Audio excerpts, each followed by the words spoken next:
आज सजला, उत्सव तीन रंगाचा अभाई आज सजला। नतमस्तक मी त्या सर्वांचा ज्यांनी भारत देश घडवला। सूर्याप्रमाणे तेज दिसणारे व्यासपीठ, चंद्राप्रमाणे शीतल छाया देणारे शिक्षक, चांदण्याप्रमाणे चमकणारे देश बांधवांना सर्वप्रथम सर्वांना माझे नमस्कार। माझे नाव सानिया बर्वे शाह आहे। सर्वप्रथम सर्वांना प्रजासत्ताक दिनाच्या हार्दिक हार्दिक शुभेच्छा।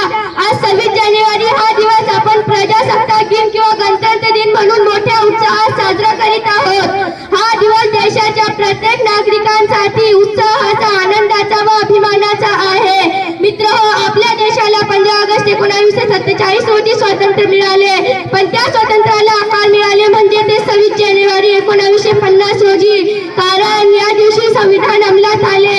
आपला भारत देश हे एक मोठा लोकशाही राज्य आहे। भारतातल्या घटनेनुसार 26 जानेवारी 1950 पासून प्रजासत्ताक सुरू झाली। आपल्या देशाचे संविधान हे जगातले सर्वात मोठे लिखित संविधान आहे। एवढे बोलून मी माझे भाषण संपवते। ना जातीसाठी लढले, ना धर्मासाठी लढले, ना जातीसाठी लढले, ना धर्मासाठी लढले। शूर भारतीय वीर फक्त आपल्या देशासाठी